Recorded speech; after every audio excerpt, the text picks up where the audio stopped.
கண்ணியத்துக்குரிய ஏக இறைவன் அல்லாவின் நல்லடியார்களே, நம் அனைவருக்கும் அந்த ஏக இறைவன் அல்லாவின் அருள் உண்டாவதாக. இறைவனுடைய அருள், கர்த்தருடைய அருள், அல்லாவுடைய அருள் வேணும்னா அவர் சொல்லி காட்டிய வழியில் நாம் போனாதான், சென்றாதான் அந்த அருள் கிடைக்கும்.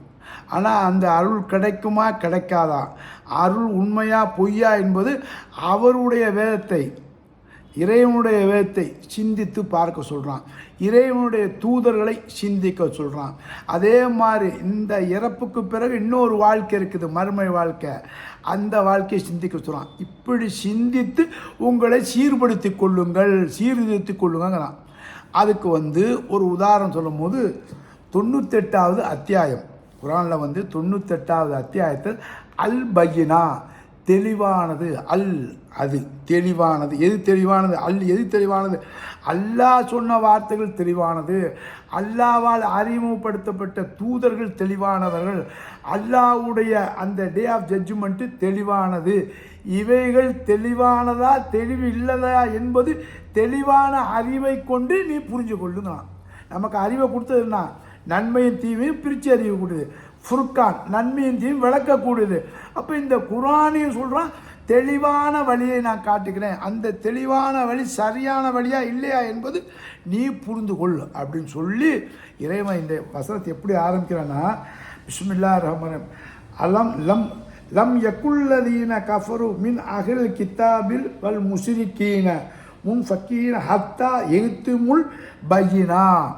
அதாவது வேதம் கொடுக்கப்பட்ட மக்கள், யாரெல்லாம் வேதம் கொடுக்கப்பட்ட மக்கள்னா இறைவன் எவரை சொல்லணும் அதான். அப்போ இறைவனுடைய வார்த்தை தான் நமக்கு விளக்கம்.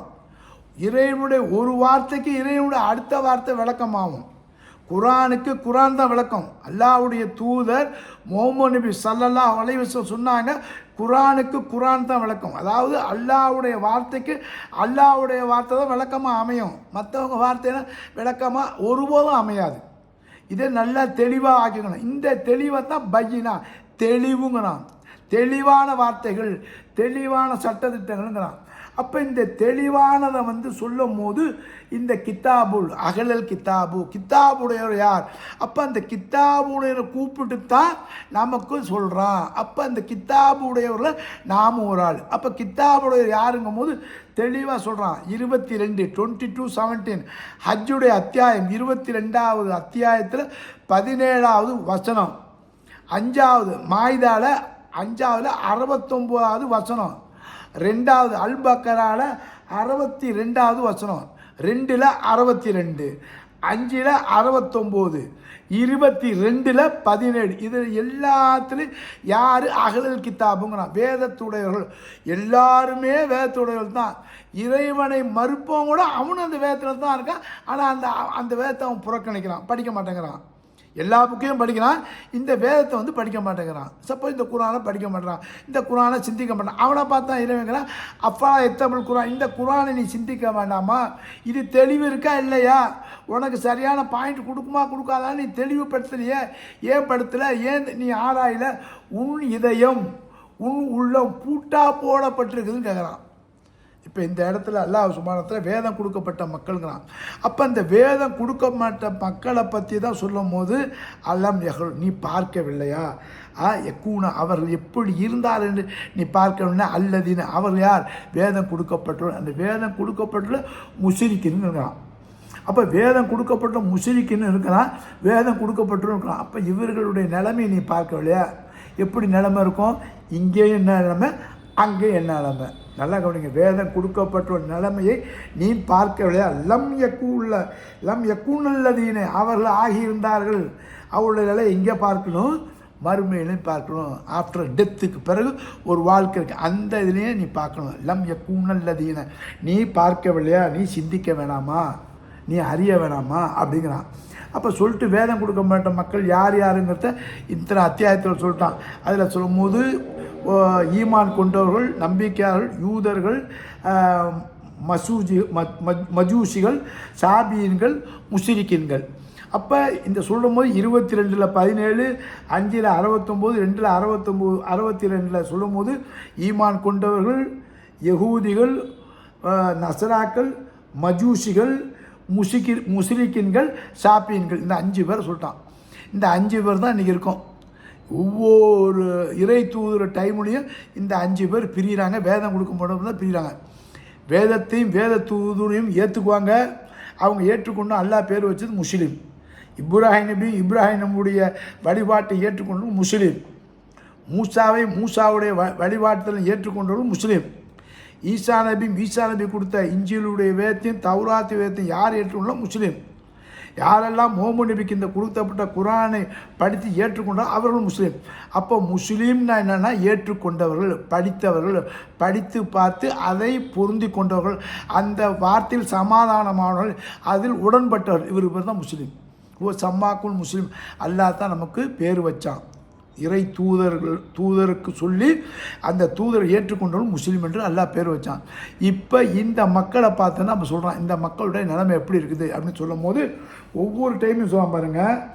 அதாவது ரசூலு மினல்லாஹி எத்துலு சுஹூஃபன் முத்தஹரன், தெளிவான ஏடுகள். ஒவ்வொரு இறை தூதர்கிட்ட ரசூலு மினல்லாஹி, அல்லாவிடமிருந்து வந்த தூதர்கள், அல்லாவிடமிருந்து அல்லாவால் அறிமுகப்படுத்த தூதர்கள் அந்த சூஃபு ஏடுகளை, பரிசுத்தமான ஏடுகளை உங்கள்கிட்ட ஓதி காட்டலையா, படித்து காட்டலையா, அதை நீங்கள் ஃபாலோ பண்ணலையா, இது நல்லது கெட்டதுன்னு தெரியலையா, இதில் நேரான வழிக்கா கெட்ட வழி இருக்கான்னு சிந்திக்கலையா அப்படின்னு கேட்குறான். இதை கேட்டுட்டு அதையும் மேலே சொல்கிறான் பாருங்கள். ஃபீஹா குத்தூபுன் கைமத்தன், நிலையான சட்டத்திட்டங்கள் இருக்குது. ஃபீஹா, அதில் எதில், இந்த குரானுக்கு முன்னாடி இஞ்சிலுக்கு கொடுத்த, இஞ்சிலுக்கு முன்னாடி தௌராத்துக்கு கொடுத்த, தௌராத்துக்கு முன்னாடி ஜபுரை கொடுத்த, இன்னும் ஏடுகளை கொடுத்த, இந்த ஏடுகளை எல்லாம் ஃபீஹா அதில் இருக்கிறது. நான் சொன்ன ஏடுகள் இருக்குது. ஃபீஹா குத்துபுன், சட்டங்கள் இருக்குது. கைமத்தன், நிலையான சட்டங்கள், இதை மாற்ற முடியாது. அந்த நிலையான சட்டம் என்ன அப்படிங்கும் போது அப்பவும் சொல்கிறான் பாருங்கள். வமா தஃபர்ரகூனல்லதீன ஊத்துல் கிதாப மின் பகுதி மாஜாத்துக்கும் பஜினா, அந்த தெளிவான உரைகள் வந்த பிறகு தான் அவன் மாறுறான். அது வரைக்கும் மாறாமல் இருந்தான். அவன் ஒரு லைனில் இருந்தான், மதில் மேலே பூனை மாதிரி இருந்தான். அவனுக்கு வேதம் கொடுக்கப்பட்டு அந்த வேத சிந்திக்கிறான், வேத தூதர்களை பார்க்குறான், தெளிவாகிறான். அது வரைக்கும் அப்படியே இருக்கான். அப்போ இறைவன் சொல்கிறான், இந்த வேதத்தையும் தூதத்தையும் யார் படிக்கிறார்களோ தெளிவாகிறார்களோ அவர்கள் தெளிவுடையவர்கள். தெளிவு இல்லாத படித்தான்னா அவன் தெளிவில்லாதவனை தான் இருப்பான். இதைத்தான் இறைவன் சொல்கிறான். சொல்லிவிட்டு இன்னும் அடுத்த எல்லாம் சொல்லும்போது வமா உமிர்ரு இல்லா இஹ்முதுல்லாஹு முஃப்லிஹின லஹு தீன ஹுனாஃபன் வ யுக்கிமு சலாத்த வ யூத்தூன ஜக்காத்த தாலிக்கல் தீனல் கைமத்துன்கிறான். அப்போ இந்த இடத்துல அல்லாஹ் சுப்ஹானஹு சொல்கிற மாதிரிங்க, வமா உமிர்ரு, அவர்களுக்கு நான் கட்டளை இடவில்லை. என்ன கட்டளை? இதான் கட்டளை. ஆனால் அதை எப்படி சொல்கிறான் பாருங்க, ரொம்ப அழகாக. வமா உமிர்ரு, இது இல்லாமல் நான் கட்டளை சொல்ல. என்ன கட்டளைன்னா, அல்லாவை வணங்குங்கள், அல்லாவுக்கு வழிபடுங்கள். அதுதான் அழகான ஒரு தீனு. அந்த வழிபாடு எப்படி இருக்குன்னாக்கா, ஒவ்வொரு இறை தூதருக்கு நான் காட்டிய வழிபாடு, நிற்கணும், ருக்கு செய்யணும், சைதா செய்யணும். அப்போ ஒவ்வொரு இறை தூதருக்கு நான் சொன்ன அந்த வழிபாடுக்கு பாருங்கள், இறை வழிபாடு, இதை நீங்கள் ஃபாலோ பண்ணணும். அதை தான் சொல்கிறேன். லஹு தீன, அந்த தீனில் இருக்குது. யுக்கிமூன சலாத்த, தொழுகை நிலைநாட்டுகள். யூத்தூன ஜக்காத்த, அந்த வரியை, அந்த தர்மத்தை நீங்கள் கொடுத்து விடுங்கள். தாலிக்க தீனில் கைமத்தும், இதுதான் இந்த சட்டம் தான். இந்த சட்டம் ஒன்று வழிபடுதல், இறைவனை வழிபடுதல். இறைவனுடைய வார்த்தை என்ன கட்டளை என்னாக்கா, வரி செலுத்துங்கள், வழிபடு வரி கொடு. அந்த வழிபடுதலும் வரி கொடுத்தலும் இறைவனுடைய வார்த்தை, இறைவனுடைய கட்டளை. இதுதான் ஃபீஹா, இதற்கு முன்புள்ள வேதத்திலும் இருக்குது, இதை வந்து கையுமத்தும் நிலையானது, மாற்ற முடியாது, எந்த தூதராலையும் மாற்ற முடியாது. அப்போ இந்த ரெண்டும் தான் நிலைச்சி நிற்குது அப்படின்னு அல்லாஹ் சுப்ஹானஹு வ தஆலா. இந்த ரெண்டு நிலையம்தான் ஒரு அடையாளம். ஒரு முஸ்லீமுக்கும் மூமினுக்கும் என்ன அடையாளம்னா, நீ 1008 அடையாளத்தை வச்சுக்க, அதெல்லாம் அடையாளம் இல்லை. அல்லாஹ் சொல்ற அக்கீமு ஸலாத்தை, தொழுகை நிலைநாட்டிலும் இந்த வரியை கொடுக்கணும். இந்த வரி மூலியம் மற்ற மக்கள் சுபிச்சமாக இருக்கணும். அப்போ சுபிச்சமாக இருக்கணும். அதே மாதிரி சுபிச்சத்துக்கு வழிகாட்டிய இறைவனுக்கு நீ நன்றி செலுத்தணும். அப்போ இறைவனுடைய நன்றி செலுத்துவது மற்ற மக்களையும் சுபிச்சமாக இருப்பதற்கு வரி கொடுக்கணும். இது ரெண்டையும் செய்யணும் அப்படிங்கிறான். இந்த ரெண்டும் எல்லா வேதங்களிலும் நிரந்தரமாக ஆக்கிற ஃபீஹா குத்தூபுன் கைமத்தும், நிரந்தரமான சட்டங்கள்ங்கிறான். இதை மாற்ற முடியாது, எந்த தூதராலையும் மாற்ற முடியாதுங்கிறான். அப்போ அந்த சட்டத்தை வந்து ஃபாலோ பண்ணோம். இதான் வழிகாட்டுதல், இதான் நேர்வழி, இதான் பையினா தெளிவுங்கிறான்.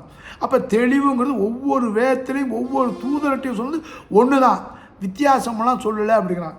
சொல்லிட்டு இன்னும் சொல்ல பாருங்க, இன்னல்லதீன கஃபரு மின் அஹ்லில் கிதாபு வ முஷ்ரிக்கின், முஷ்ரிக்கின்ட்டு இருந்தும் கிதாபுடையவர்கிட்டும் இருந்தும் மறுத்தார்கள்னா யார் மறுக்கணும்? இன்னல்லதீன கஃபரு மின் அஹ்லில் கிதாபு வேதத்துடையவர்களும் அந்த முஷ்ரிக்கின்களும் மறுத்தார்கள் என்றால் எதை மறுக்கணும்? அல்லாவையும் அல்லாவுடைய வேதத்தையும் அல்லாவுடைய தூதத்தையும் யார் மறுக்கிறார்களோ எதை மறுக்கணும்? அக்கீமு ஸலாத்த வாத்து ஸகாத்த, இதுதான் கைமத்தும் நிலையான சட்டத்திட்டங்கள் எல்லா வேதத்திலும். இதை யாரெல்லாம் மறுக்கிறார்களோ அவர்கள் பின்னார் ஜஹன்னத்தில் வந்து இடம் தயார் பண்ணி வச்சுக்கிறேன், என் கூலி அதுதாங்கிறான். ஆல்தீன ஃபியா, அதில் அவர்கள் நிரந்தரமாக இருப்பார்கள். அல்லாவுடைய இதற்கு முன்னே உள்ள வேதம் இஞ்சில், தௌராத்து, சபூரு, குரான் எல்லாத்துலேயும் ஒரே சட்டத்திட்டங்களை தான் நான் வச்சுக்கிறேன். வழிபாடு ஒன்று தான், வரியும் ஒன்று தான். அப்போ வரியும் வழிபாடும் ஒரே மெத்தட் தான், ஒரே லைன் தான். அந்த ஒரு லைனை எவன் மறுக்கிறானோ, எவன் இணை வைக்கிறானோ, அப்போ அதை மறுக்கிறது, இந்த வார்த்தைகளை மறுக்கிறது. அதே மாதிரி முஷ்ரிக்கின் யார்? கித்தாபுலவன் யாருன்னாக்கா யகூதி. அப்போ யகூதிக்கு வேதம் கொடுக்கப்பட்டது, தூதரம் கொடுக்கப்பட்டது. அப்போ அந்த யகூதி என்னாச்சுன்னா வேதத்தையும் மூசா தூதரையும் மறுக்கிறான். அது மட்டும் இல்லாமல் நாங்கள் அல்லாவை ஏற்றுக்கொள்கிறோம், ஆனால் அல்லாவுடைய மகன் ஜுபைர் தான் எங்களுக்கு அல்லாங்கிறான். அல்லாஹ்க்கு ஈக்குவலாக யாரை கொண்டு வைக்கிறான்? அல்லாவுடைய மகன். அல்லாஹ் சொன்னால் எனக்கு மகனே கிடையாதுறாங்கிறான். அதெல்லாம் முடியாது, உனக்கு சுபைருங்கிற மகன் இருக்குதுன்னு அடித்து பேசுகிறான். அப்போ இதுதான் தெளிவுற. அல்லாஹ் சொல்கிறான் எனக்கு மகனும் இல்லை பொண்டாட்டியில் ஒன்றும் இல்லைங்கிறான். உனக்கு மகன் இருக்கான், அவன் பேர் ஜுபைரு. அந்த ஜுபைரை உனக்கு ஈக்குவலாக தான் வணங்குவோன்னு சொல்கிறான். அதான் முஷ்ரிக்கின். அல்லாவை ஏற்றுக்கொண்டு அல்லாவுக்கு இணையாக ஒரு ஆளை கொண்டு வைக்கிறான் பாருங்க, ஜுபைரா. அதான் முஷ்ரிக்கின்கிறான். மறுப்பது முஷ்ரிக்கின். அதே மாதிரி நசராக்கள் அவருங்க சொல்கிறார் பாருங்க, மரியத்தினுமா ஈசா மச்சிங்கன்னா கர்த்தர் தான் என்னுடைய இறைவன், என்னுடைய கடவுள், என்னுடைய அல்லாஹ். ரப்பி அல்லா ரப்பக்கும் அல்லா ஊபுது ஆதா சிராத்தின் முஸ்தகின், என்னுடைய இரட்சகன் அல்லாஹ், உங்களுடைய இரட்சகன் அல்லாஹ், ஊபுது அவனையே வழிபடுங்கள், ஆதா சிராத்தின் முஸ்தகின், இதான் நேரான வழிங்கிறார் யார்? ஈசா நபி. அப்போ ஈசா நபியோட கவும் என்ன சொன்னாங்க? அந்த ஈசா நபியை மறுக்கிறாங்க, ஈசா நபிக்கு சொன்ன வார்த்தையை மறுக்கிறாங்க, ஈசா நபியுடைய இறைவன் அல்லாஹ்வை மறுக்கிறாங்க. அப்போ மறுக்கும் போது அவங்களுடைய நிலைமை என்ன ஆகுது? அவங்களே ஒரு பேரை வச்சு நவர்றாங்க, நசராக்கள் சொல்லி பேரை வச்சு நவர்றாங்க. அப்போ இவங்களை ஏற்றுக்கொண்டவங்களாம் முஸ்லீம்கள். இப்போ இவங்க என்ன செய்றாங்க? நாங்கள் அல்லாவை நம்புகிறோம், அல்லாவை ஏற்றுக்கொண்டோம், ஆனால் மரியத்தினுடைய மகனார் ஈசா தான் அல்லாஹ்க்கு ஈக்குவலாக கொண்டு வைப்போம், ஏன்னா அல்லாவை அவர் தான் அறிமுகப்படுத்தின, ஆகவே அவரைத்தான் நாங்கள் வணங்குவோம் அப்படின்னு திட்டவட்டமாக சொன்னாங்க. அப்போ பையினா என்பது தெளிவு. முஷ்ரிக்கினுக்கு ஒரு தெளிவு இருக்குது. நான் முஷ்ரிக்குன்னு சொல்கிறான் அல்லாவை ஏற்றுக்கிறோம், ஆனால் அல்லாஹ்க்கு என்ன யார்? ஜுபைரு. அல்லாஹ் ஏற்றுக்கிறோம், ஆனால் அல்லாஹ்க்கு என்ன யார்? ஈசா. இதைத்தான் ரசூல் ஸல்லல்லாஹு பயந்தாங்க. குரானில் சொல்லும் போது சொன்னாங்க இது கடைசி வேதம், இறுதி வேதம், நான் இறுதி நபி, வேதமும் லாஸ்ட்டு நபியும் லாஸ்ட்டு, என்ன வந்து ஈசாவுக்கு அளவு கொண்டு போய் வச்சுறாங்கிறாங்க. ரசூல் சாஹிப் பயப்படுறாங்க. ஏன் அவங்களெல்லாம் தூதரையெல்லாம் கடவுள் ரேஞ்சுக்கு வச்சாங்க, கடவுள்கிட்ட புள்ளனாங்க. இன்னும் சொன்னால் இப்ராஹிம் நபிக்கே சிலையை வச்சாங்க கௌபத்துள்ள. அதே மாதிரி எனக்கு ஏதோ செஞ்சிடாங்கப்பா, நான் பயப்படுறேன். இன்னும் அதைத்தான் தெளிவாக சொல்லிக்கிட்டே இருக்காங்க. அப்தஹு ரசூல்னா அல்லாவுடைய அடிமை, நான் அல்லாவுடைய அடிமை, ரசூலு, நான் அல்லாஹ்வுடைய தூதர். உனக்கு எனக்கு என்ன வித்தியாசம்னா வஹிதான் வித்தியாசம். வகையினா அல்லாஹ்வுடைய இறைச்செய்தி. இந்த இறைச்செய்தி தான் எனக்கு வருது. மற்றபடி நீடு நாடு ஒன்று தான் பஷரும், நீடு நாடு மனுஷன் தாண்டு இவ்வளோ தெளிவுரையாக சொன்னதால தான் முஹம்மது நபிக்கு எந்த சிலையும் இல்லை, எந்த வழிபாடும் வணக்கமும் இல்லை. புரியுதா உங்களுக்கு? அப்போ இந்த இடத்துல தெளிவாகிட்டான். இதைத்தான் அல்லாஹ் சொன்ன பையனா சொல்லிட்டு இன்னும் தெளிவாக இதில் சொல்கிறான் பாருங்கள். இந்த இதில் சொல்கிறான், அப்புறம் அவர்கள் நிரந்தரமாக நரத்து வச்சு வாங்குறாங்க சொல்லிட்டு, உலாய்க்கு உமுல் சர்ருல் பரீஹு அப்படிங்கிறான். சர்ருன்னா நான் படைத்த படைப்பில் கெட்ட படைப்பு வந்தாண்டா, என்னையும் என்னுடைய தூதரையும் என்னுடைய வேதத்தையும் ஏற்றுக்கொள்ளாதவன் எனக்கு என்ன இருந்து புரோஜனம்? இவன் கெட்டவன், இவன் துஷ்மன், என்னை கேட்காதவன், என்னை நிராகரித்தவன், என்னுடைய படைப்பில் இவன் தான் அசிங்கமானவன், இவன் தான் கெட்டவன் சொல்கிறான். தெளிவாக பேசுகிறான். மனுஷனை பிரித்து காட்டவும் தெளிவாக சொல்கிறான். இவன் என்னுடைய படைப்பிலே கெட்டவன். நம்ம சொல்லுவாங்க, அப்பா சொல்லுவாங்க பிள்ளைகளை பார்த்து, இது ஏன் நான் பெற்ற பிள்ளை இவன் தான் மோசமானவன், இவன் தான் கெட்டவன், என் பேச்சே கேட்க மாட்டேங்கிறான். என் பெற்ற புள்ளிலே 5 புள்ள 2 புள்ள தான் கூட என் புள்ள பாரு சந்தோஷமாக என் பேச்சே கேட்பான், இவன் என் பேச்சே கேட்பான், இவன் மூதேவி, இவன் முசீபத்து, இவன் பேச்சே கேட்க மாட்டான் அப்படிமா. அது மட்டும் இல்லாமல் அவனுக்கு ஒரு கூலியும் அப்பா சொல்லுவான், என் பேச்சை எவன் கேட்குறானோ அவனுக்கு தான் என் சொத்தில் பங்கு உண்டு, என் பேச்சை எவன் கேட்கல அவனுக்கு சொத்தில் பங்கு இல்லை, அந்த சொத்தை கோயில் குளத்துக்கு பிடிச்சி எழுதி விடுவேன், உனக்கு பங்கே இல்லை, வெளியே போ, வீட்டை விட்டு வெளியே போன்னு சொல்லுவான். அதே மாதிரி தான் அல்லாஹ் அங்கே சொல்கிறான். அல்லாஹ் சொல்கிற வார்த்தையும் அடியான் தகப்பனாக சொல்கிற வார்த்தையும் ஒன்றா இருக்கும். அது அல்லாஹ் சொல்கிறான், இது எங்கள் அப்பன் சொல்கிறான். எனக்கு உன் சொத்தில் உனக்கு என் சொத்தில் பங்கு இல்லை. ஏன் என் பேச்சை கேட்கல, நீ என்ன நிராகரிச்ச, வெளியே போ, என்ன எவன் ஏற்றுக்கொண்டாலும் ஏன் புள்ள வா கட்டி அடைக்கிறேன். அதே தான் அல்லாஹ் சுப்ஹானஹு இந்த பையினால் சொல்கிறான். இன்னல்லதீன ஆமனு அமீனு சாலியாத்து உலாய்க்கு ஹுமுல் ஹைருல் பர்ரிஹு, ஹைரும் சிறந்தவர்கள்.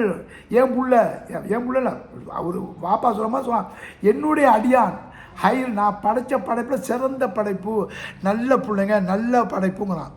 என்னை ஏற்காதவன் கெட்ட படைப்பு, என்னை ஏற்றுக்கொண்டவனும் நல்ல படைப்பு. எப்படி நம்ம பெற்ற அப்பன் சொன்னானோ என் பிள்ளையில கெட்ட பையன் தான், என் பிள்ளை ஏற்றுக்கிற இவன் தான் என் பிள்ளை அணைக்கிறானோ, அதே மாதிரி தான் இங்கே அல்லாஹ் சுப்ஹானஹு அழைச்சி, எப்படி தகப்பன் சொத்துல பங்கு இல்லை, என் பேச்சை கேட்கலங்கிற அதே மாதிரி வாசகத்தை இறைவன் சொல்கிறான். என்ன சொல்கிறான்? அரபில் சொல்கிறான்.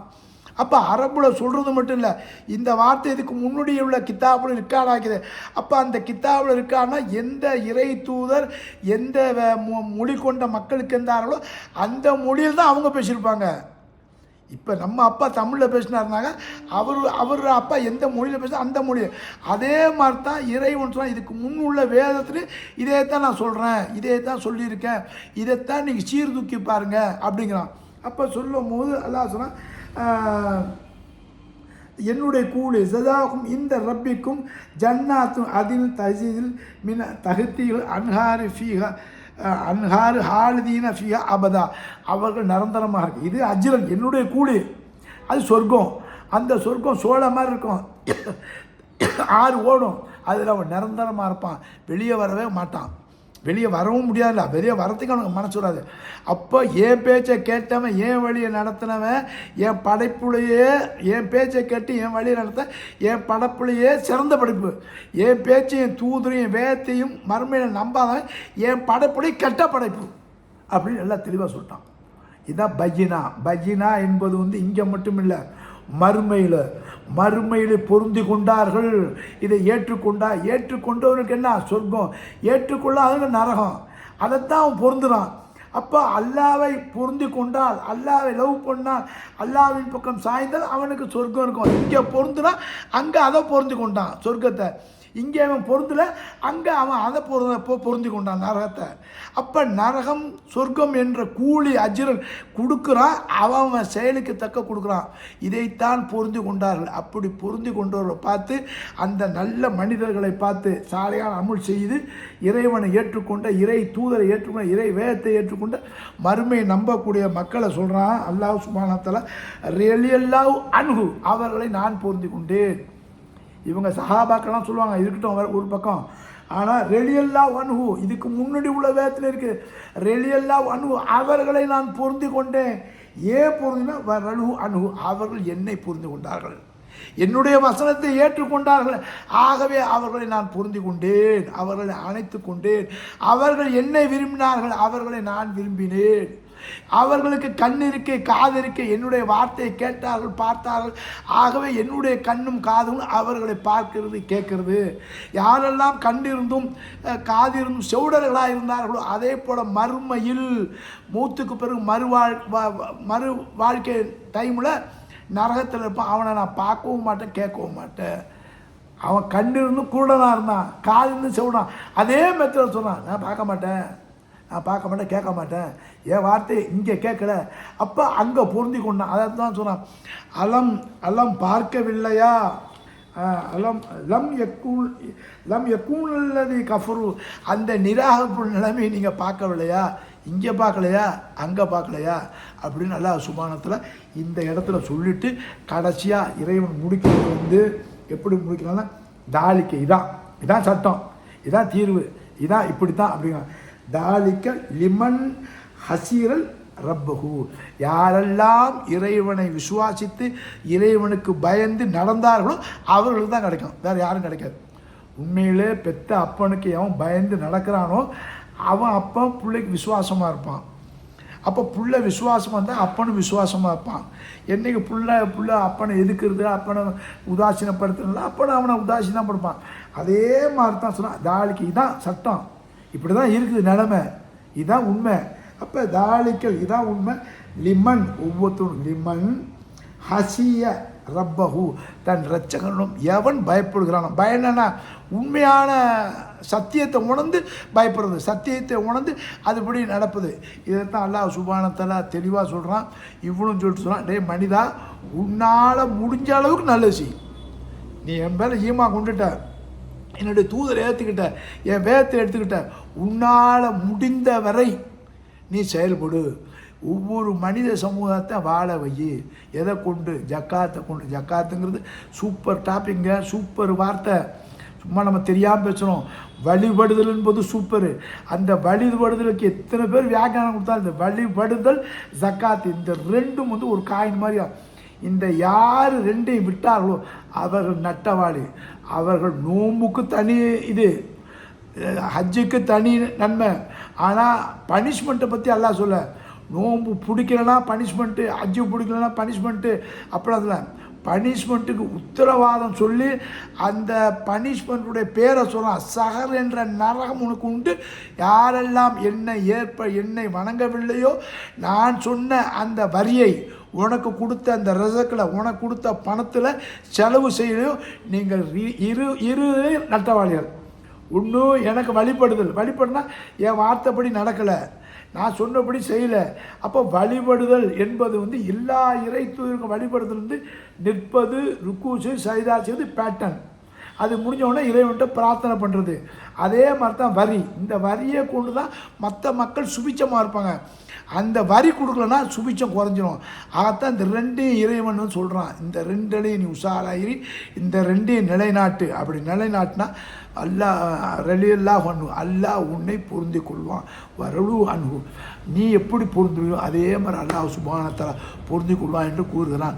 ஆகவே இவைகளெல்லாம் படித்து இவைகளெல்லாம் குர்ஆனை உங்களுக்கு கொடுக்கப்பட்ட வேதத்தை எல்லாத்தையும் படிச்சுட்டு சத்தியத்தை வந்து அசத்தியத்தின்னு பிரிங்க. சத்தியம் இது அசத்தியம் தெரிஞ்சிடும். அது தெரிஞ்ச பிறகு நம்முடைய வாழ்க்கையை சீராகவும் சிறப்பாகவும் ஆக்கி கொள்வதற்கு எந்தெந்த வழி சரி இருக்கோ அந்தந்த வழியை நீங்கள் ஆராயுங்கள்னு கூறி நிறைவு செய்யணும். நன்றி, வசலாம்.